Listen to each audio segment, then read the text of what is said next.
অস্ট্রেলিয়াতে শুরু হয়েছে টি-20 বিশ্বকাপের মহারণ। প্রাথমিক পর্বের প্রথম ম্যাচে শ্রীলঙ্কাকে হারিয়ে অঘটনের জন্ম দিয়েছে নামিবিয়া। এক বছরের কম সময় আগে সংযুক্ত আরব আমিরাতে প্রথমবার শিরোপা জেতার পর এবার প্রথমবারের মতো ঘরের মাঠে টি-20 বিশ্বকাপ আয়োজন করেছে অস্ট্রেলিয়া। টি-20 বিশ্বকাপের কিছু গুরুত্বপূর্ণ তথ্য নিয়েই আমাদের আজকের আয়োজন।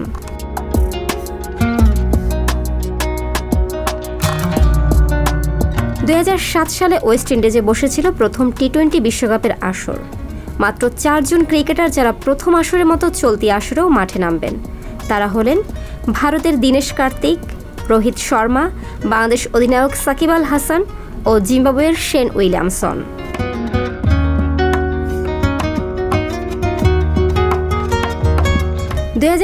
সালে রোমাঞ্চকর ফাইনালে পাকিস্তানকে হারিয়ে শিরোপা জিতেছিল মহেন্দ্র সিং ধোনির ভারত।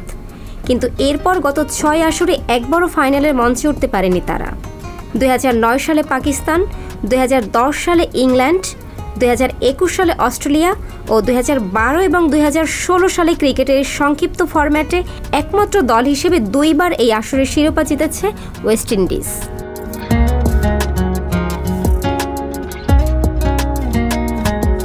এখন পর্যন্ত 1992 ও 2015 সালে 2 বার ওয়ানডে বিশ্বকাপ আয়োজন করলেও এবারই প্রথম টি-20 বিশ্বকাপ আয়োজন করেছে অস্ট্রেলিয়া। যদিও 2020 সালে এই আসর মাঠে গড়ানোর কথা ছিল, কিন্তু করোনার কারণে 2 বছর পিছিয়ে 2022 সালে আয়োজিত হচ্ছে। এর ফলে ঘরের মাঠেই বিশ্বকাপ ট্রফি ডিফেন্ড করার সুযোগ পাচ্ছে অজিরা।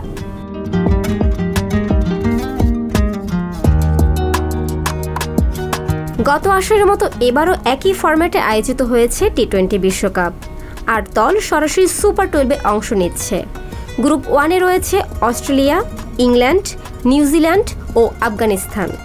আর 2 নম্বর গ্রুপে আছে ভারত, পাকিস্তান, বাংলাদেশ ও দক্ষিণ আফ্রিকা।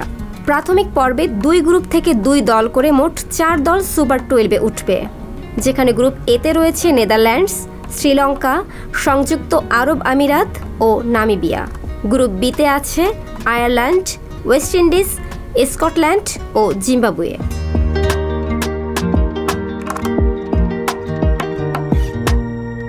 সাধারণত 2 বছর পর পর টি-20 বিশ্বকাপ হয়ে থাকে, কিন্তু 2016 সালের পর 5 বছরের দীর্ঘ সময় পর 2021 সালে মাঠে গড়িয়েছিল ক্রিকেটের সংক্ষিপ্ততম ফরম্যাটের বিশ্ব আসর। 2018 সালেও টি-20 বিশ্বকাপ মাঠে গড়ানোর কথা ছিল, কিন্তু দ্বিপাক্ষিক সিরিজে ব্যস্ততার কারণে আইসিসির পক্ষে এটা মাঠে গড়ানো সম্ভব হয়নি। এছাড়া ওই বছরের আয়োজক দেশ দক্ষিণ আফ্রিকার রাজনৈতিক অস্থিরতাও বড় কারণ ছিল।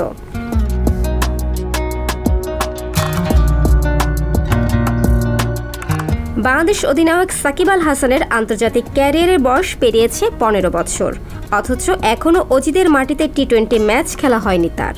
শুধু সাকিব নয়, অস্ট্রেলিয়ার মাটিতে পুরো বাংলাদেশ স্কোয়াডেরই টি-20-তে অভিষেক হতে যাচ্ছে এবারের বিশ্বকাপে।